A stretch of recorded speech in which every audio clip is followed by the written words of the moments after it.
Baby Grapes, you are my friend. You have successfully confirmed our friendship. There is an investing myth that you're always going to hear, and it's starting to really grind my gears. Not really, but it is. The investing myth is always never marry a bag. You will hear this all over the financial world. Stonks, gold, crypto Ponzi's, JPEGs, everything. Never marry a bag, never marry a bag. What does it even mean? Let me continue. It's a myth. There is actually an investing reality. It's actually the opposite of that. The reality is every single rich person married a bag. They married a bag so hard that they refused to give up. They persisted through the rain, the hail, the storm, the bloodshed. And then it worked out. They persisted. They were on a path. They went through hell. And then they kept going through hell. And they came out. What happens next? Well, if we look at the distribution of everything, it just comes down to luck and some skill. But it's very hard to tell, do you have skill or are you just lucky? Because each window of time we look at, every decade of the past 150 years, we can grab this data. You know, sometimes your idea is good. Other times your idea sucks. It's crazy, isn't it? The truth is, you're just going to have to accept, friends. There's just luck involved. I'm not saying to give up. I'm just telling you, you're not smarter or wiser. It's just that you might be born in the right or wrong period. You might be looking at the right or wrong data. How do you know? You don't know. We can only do our best to try and see what works and try to develop our own framework. It is a game. It's all a game, except that for what it is. Here are all the peppies looking in the middle of the circle. What are they looking at? Mystery. They're looking at how heavy their bags are. It's a tough game. But we can get tougher. We can win. Mr. Maskpad put this very fascinating question here. Okay, so whenever I say this, so as much as this grinds my gears, whenever I say never marry a bag is a dangerous trope to follow, whenever I say that, people lose their minds. Like they go like full on tilt. Why? It's because their brains start to remember all the times they held something on the way down and they thought, should I get out? No, I'll hold it. And then it kept going down. So then they automatically conclude, okay, never marry a bag. Let's continue. Maskpad. Having conviction does not equal marrying a bag, he says. Even your wife can screw you over. Don't marry. You know, the world, friends, as we know, it's full of greys. It ain't black and white. All right? We have a funny joke here from Millionaire Turtle. This one almost proposed to his bags. We have the Eiffel Tower, this gentleman, bending over to tie his shoelace.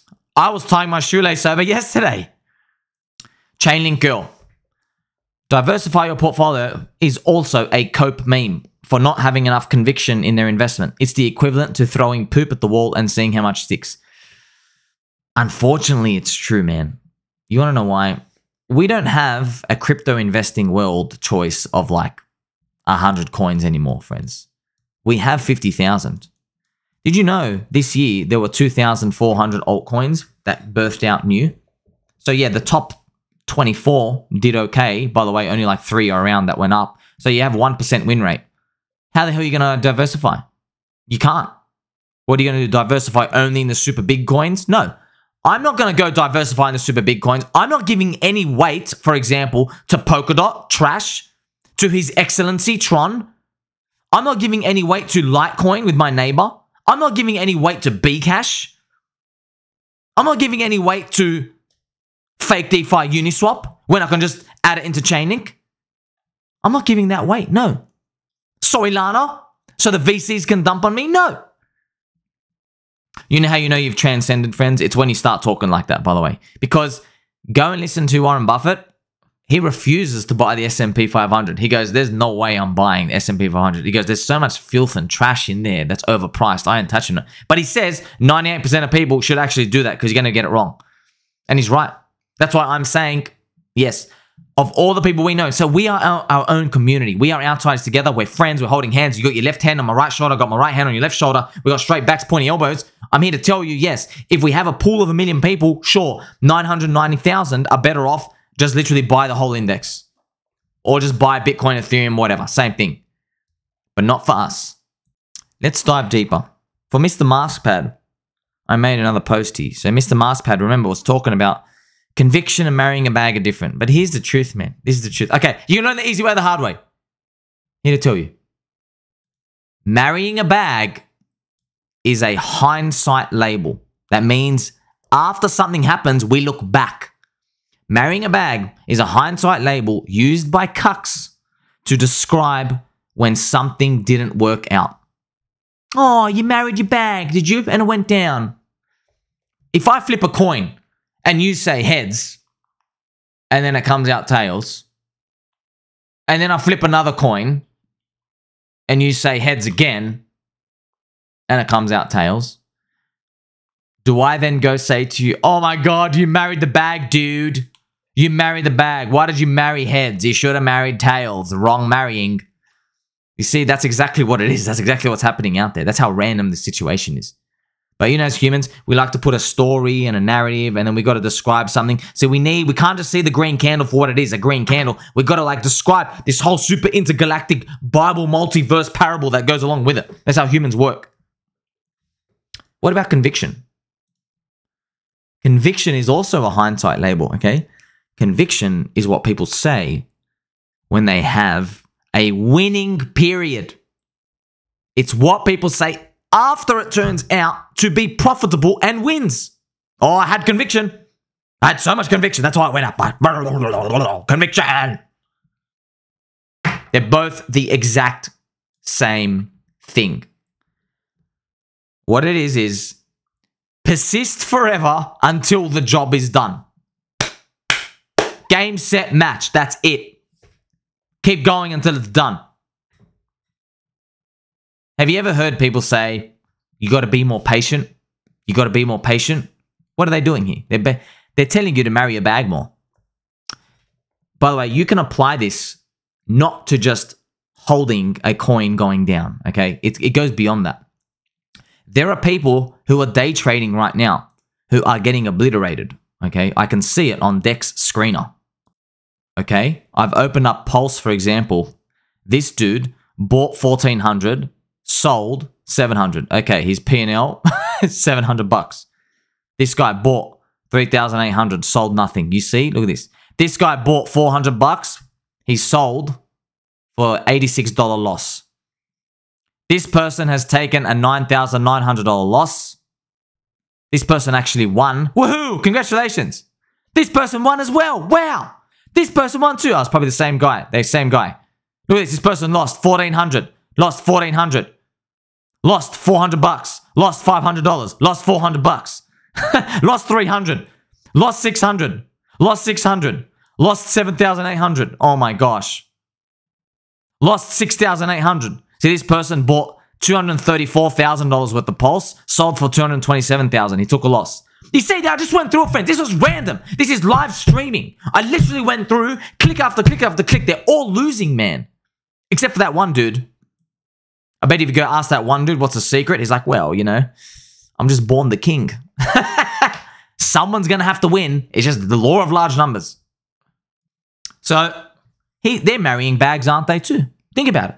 If you spoke to each person, you're saying, hey, never marry a bag. You know those people, those traders, I guarantee if I sat them in a room and I checked their slippers, they wouldn't be wearing slippers. They'll be brown, tarnished, crumpled shoes. And they would say, they'd point the finger. They'd look at everybody and say, look at all those people out there. They're marrying bags as the prices go down. That's exactly what they'd be saying. But you wouldn't know in their shadows, instead of doing the normal thing like watching pornography, they are trading. They are marrying a bag. They're marrying a style.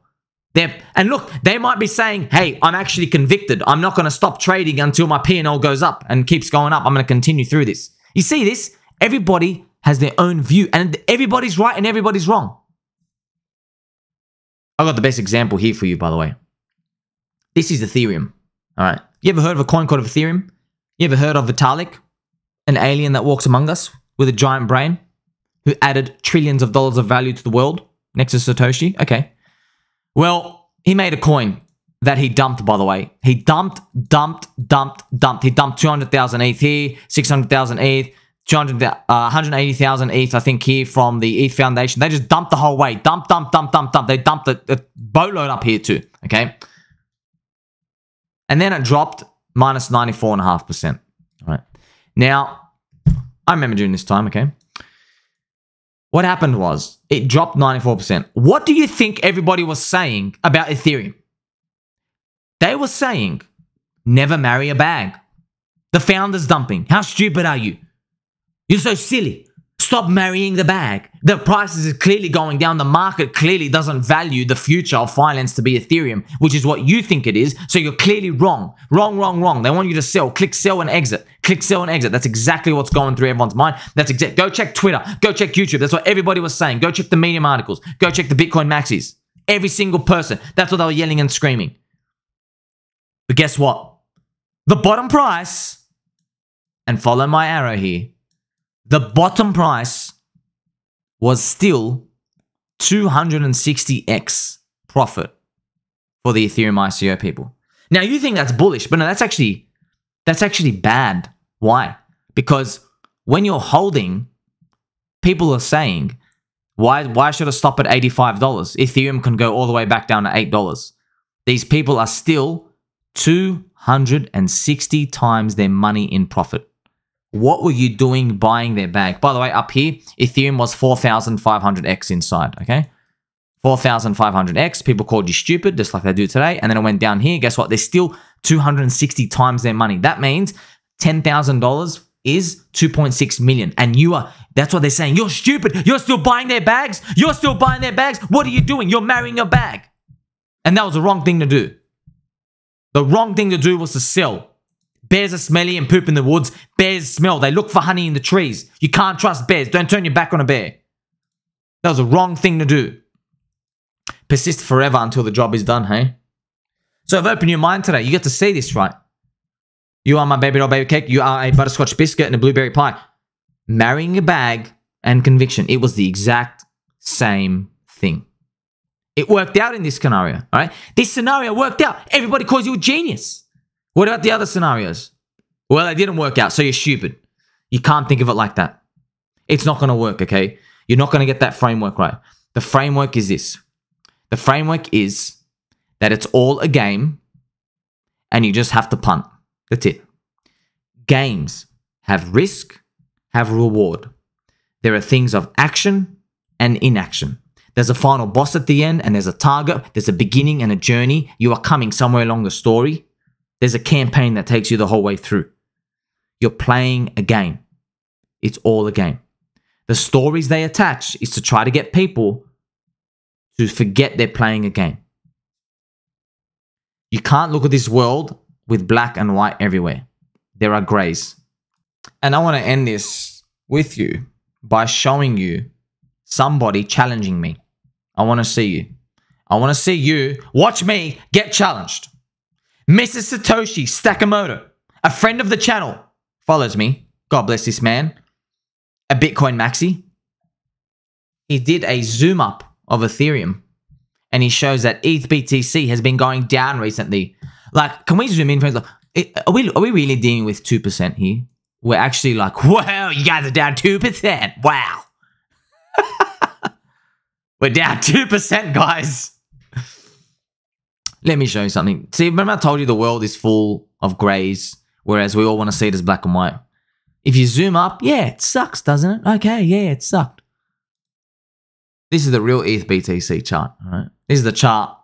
Bitcoin maxis can't show you this chart. And don't get angry, it's just they can't, friends. You can't go as a religious priest into the Bitcoin tribe and show them this chart. You have to put it on linear and you have to zoom in, which is what all the Bitcoin maxis do, by the way. You can't, this chart is banned in Bitcoin world. You literally get excommunicated. Every community has to do it. You got to protect your people from the outside information. The government does it too. They don't want us to know about the aliens or all the other stuff. This is the real ETH BTC chart, all right? We start from here. We get to here. Bitcoin had 2,807 days from that point to show the world that it can take on the value instead of Ethereum. What happened instead? In those 2,807 days, Ethereum went up 3,700% against Bitcoin, which is enormous. That's 38x on your Bitcoin. That means one Bitcoin turned into 38x. Another way to look at it, if you held one Bitcoin from this point, all right, you lost 38 times your purchasing power to Ethereum. Ethereum has made you poorer, if you look at it like that. That's what the Bitcoin maxis use against US dollar. You just use their same talking points on them. See, friends, this world is a wonderful, beautiful place. You can see the world how you want to see it, okay? It's all a game. Everybody's playing a game. I'm just here to show you how I play it. And how I play it is with friendship. Make sure you like, subscribe, bell button, all. I'm going to catch you in the next one.